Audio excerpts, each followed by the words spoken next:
दामादों का मसला अपनी जगह है, सियासत का अपनी जगह है, मगर मेरा वजदान कहता है कि चीफ ऑफ दामाद हमारे बगैर नहीं चल सकेंगे। सबसे पहले तो मेरा मीडिया से ये रिक्वेस्ट है कि आप इतनी बातें करते हैं, हमारी बातें नहीं पहुंचती, जब रिकॉर्ड देखते हैं तो आप बोल रहे होते हैं। आप ज़रा खामोशी से, चूँकि मियाँ साहब ने केस को ब्रीफ कर दिया, अल्हम्दुलिल्लाह मैं इनको मुबारकबाद देता हूँ। जिस तरह इन्होंने कोर्ट को मुतमईन किया पूरे हवालाजात के साथ, पूरी स्टडी के साथ, और इंशाअल्लाह ताला जिस तरह इन्होंने मौक़िफ़ अख्तियार किया हुआ है, नेब अगर 10 इंक्वायरीज़ भी करे तो उसको कुछ नहीं मिलेगा। और मैं मुबारकबाद देता हूँ अपनी लीगल टीम के सरबराह जो मियाँ अली साहब हैं, और उन्होंने बड़े एहसन तरीके से इस केस को किया। आपने पूछा कि मानसरा में कोई इंक्वायरी शुरू है, इंक्वायरी नहीं है।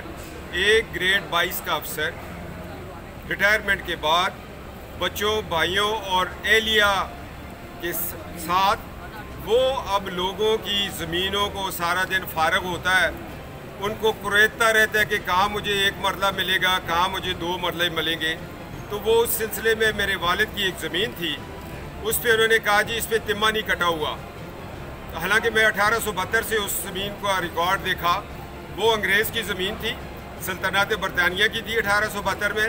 उन्होंने अपने वफादारों को 1946 में जो शामलात थी उसको इंतकाल कर दिया। फिर आगे अंग्रेज़ के मराहत याफ्ता तबके ने नस्ल दर नस्ल उसको खानगी तकसीम में तकसीम करते गए और बेचते गए। वो मेरे वालिद साहब ने आज से कोई 26-27 साल पहले ख़रीदी हुई थी। और मसला ये है कि अब सिर्फ वो ज़मीन है जिस पे तामीरात नहीं हुई, बाकी हो चुकी है। वो खाली प्लॉट देकर ग्रेड 22 के उस अफसर के मुंह में पानी आ गया और उसने उस पर मुकदमा शुरू कर दिया। और मुकदमे की कोई ऐसी बात नहीं है। असल में वो ग्रेड 22 का अफसर जब सर्विस में नहीं गया था तो वो पाकिस्तान के एक अक़लीती गिरोह का वकील बना था और मानसरा बार ने उससे बाइकआउट किया था।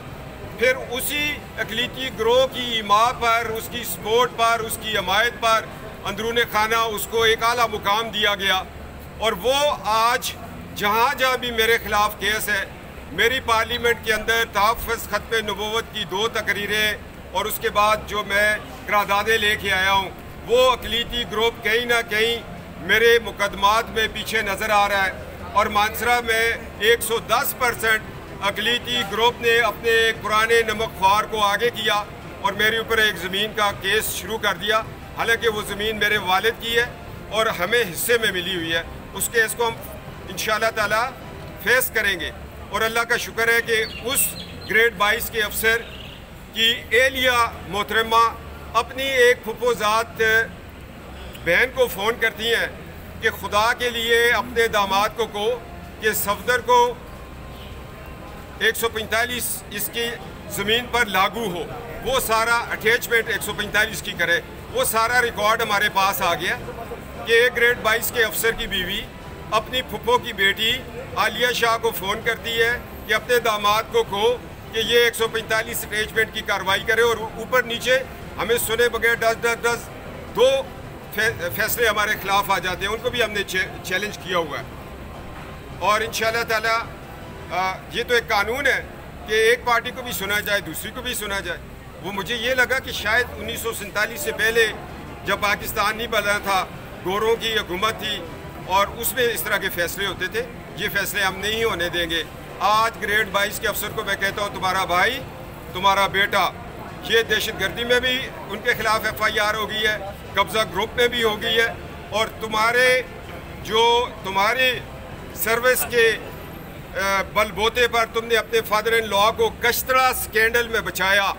अरबों रुपए की करप्शन हुई, लेबर कानूनी बनाई गई, पैसा खाया गया। अब मैं चेयरमैन नेब को कहता हूँ, आपको हम ही नज़र आ रहे हैं, क्या वो कश्तरा कॉलोनी नेब कब उसको प्रोब करेगी, कब उसकी इंक्वायरी करेगी, कब अरबों रुपया खैबर पख्तूनख्वा गवर्नमेंट को वापस होगा। वो एक बहुत बड़ा धोखा हुआ था। एक आम सी ज़मीन जो दरिया के बुर्द ज़मीन थी, उसके मुख्तलिफ इंतकालात अपने रिश्तेदारों के नाम करके उसका रेट बढ़ाया।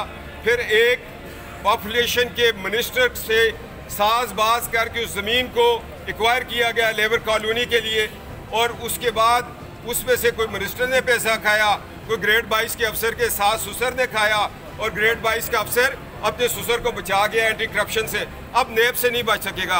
पाकिस्तान जिंदाबाद।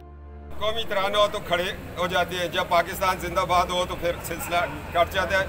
मगर आपने बड़ा दिलचस्प सवाल किया।